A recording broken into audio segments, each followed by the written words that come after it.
Logo కనపడింది, logo కనపడింది.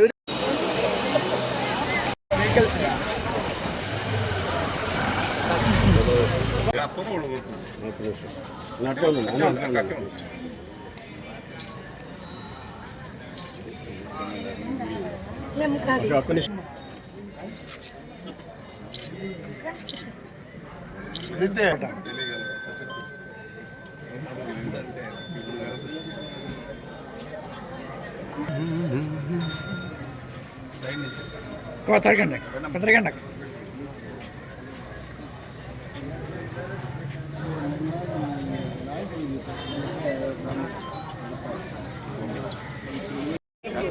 బైకులు తెప్పించారు, తొందరగా వచ్చేయాలి. బైకులు తెప్పించరా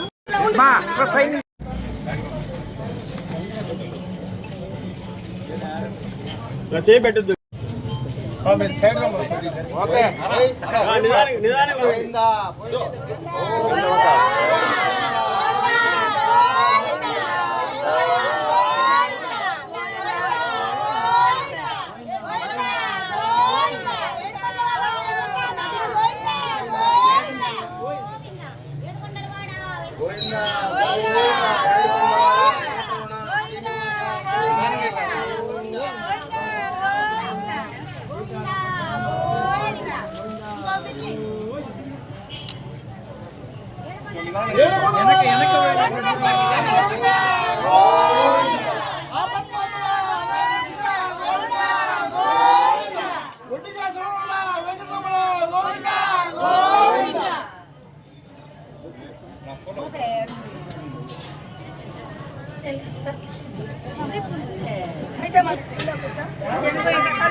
శ్రీ వరద ఆంజనేయ గోవింద,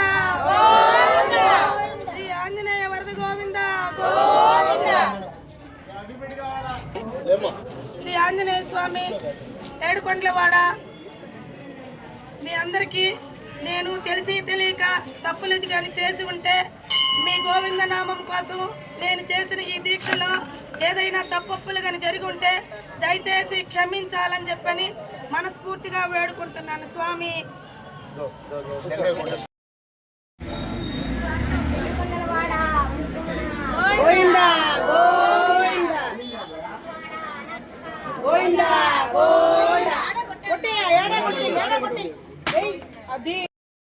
అందరు దిగండి అమ్మా, అందరూ వచ్చేయండి. రండి రండి.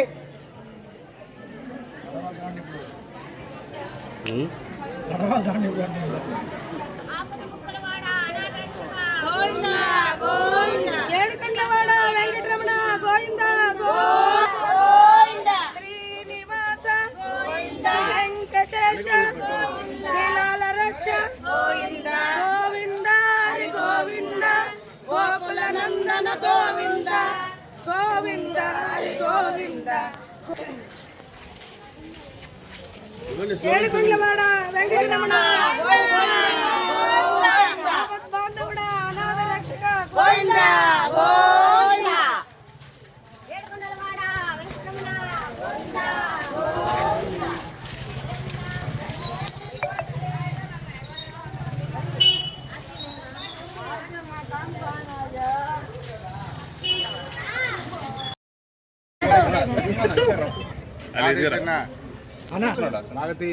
లక్ష్మి మొన్న ఆపారే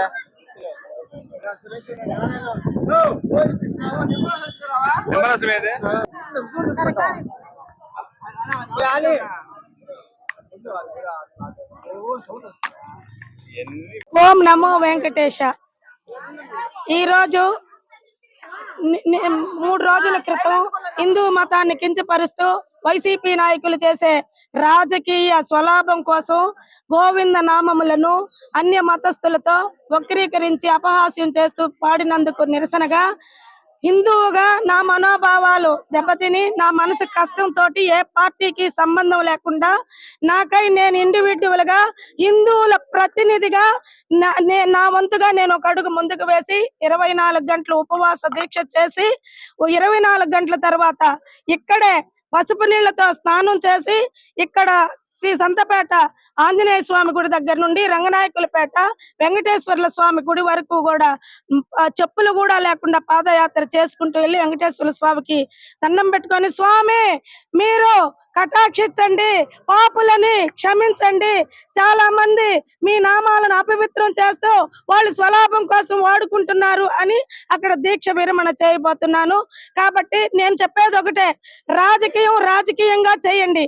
రాజకీయము దేవుళ్ళ మీద, ఏ దేవుడి మీద కూడా, యేసు ప్రభువు కావచ్చు, అల్లా కావచ్చు, వేడుకొండల వాడు కావచ్చు, ఎవరి మీద కూడా రాజకీయం చేయొద్దు. నేను నా దేవుడి పాట ఏ విధంగా పాడుకున్నా కూడా అది అది అది సబబుగా ఉంటుంది. నేను యేసు ప్రభువును గాని, స్తోత్రాలు గాని, అల్లా యొక్క నమాజును గాని వక్రీకరించి పాడితే అపహాస్యం చేసినట్టుంటుంది. దయచేసి రాజకీయ నాయకులకి నేను ఒకటే చెప్తున్నా, ముఖ్యంగా వైసీపీ మొన్న ఎమ్మెల్సీ చంద్రశేఖర్ రెడ్డికి ఒకటే చెప్తున్నాను, ఈ విధంగా చేసి మమ్మల్ని ఇబ్బంది పెట్టి అన్నదమ్ములు అక్క చెల్లెల్లాగా కలుసుకొని ఉండే నెల్లూరులో ప్రతి ఒక్క కులం మతం వాళ్ళని కూడా మీరు గొడవలు పెట్టేటట్టు చెయ్యొద్దు. నాకు నిన్నటి దినాన ముస్లిం సోదరులు వచ్చి నాకు మద్దతు తెలపడం జరిగింది. అదే విధంగా క్రిస్టియన్ సోదరిమణులు వచ్చి మద్దతు తెలపడం జరిగింది. అంటే మేము అలా ఉన్నాము. మేము ఒకటే చెప్తున్నాము, ఎవరిని కూడా అపహాస్యం చెయ్యొద్దు. ఎవరి మతం వాళ్ళు బాగా చూసుకొని వాళ్ళు దాన్ని పూజలు చేసుకోవచ్చు. ఇదొక్కటే నా నినాదం. హిందువుల మనోభావాలు దెబ్బతీసే విధంగా ఇంకొకసారి కానీ ఎవరైనా చేస్తే నేను పార్టీలకు అతీతంగా అది ఎంత దూరమైనా కూడా ప్రయాణించేదానికి, ఆఖరికి నా ప్రాణం పోయేంత వరకైనా సిద్ధంగా ఉంటానని నేను తెలియపరుస్తూ మరొకసారి చివరిగా చెప్తున్నాను, ఎమ్మెల్సీ చంద్రశేఖర్ రెడ్డి గారు, మీకు నారాయణ సార్ని ఢీకొనే శక్తి లేకపోతే మీరు కూడా అంతకు మించి పనులు చేయండి. మీరు కూడబెట్టుకున్నారు కోట్ల ఆస్తులు విద్యా సంస్థల మీద, ఎక్కడ తీయలేదు. ఆయన బిడ్డల నోటికాళ్ళది ఆయన కష్టపడి, ఆయన అధికార పార్టీ అని కాకపోయినా, అధికారం లేకపోయినా ప్రజలకు సేవ చేస్తున్నారు. ఆయనకి ఎవరి అయినా దోచుకోవాల్సిన అవసరం లేదు. అవన్నీ కూడా మాకు దోచిపెట్టాల్సిన అవసరం కూడా లేదు. అలా చేయాల్సి వస్తే మీలాగా మైనింగ్, ఇసుకలు ఇంకా అక్రమంగా చేసేవన్నీ మాకు దోచిపెడతాడు.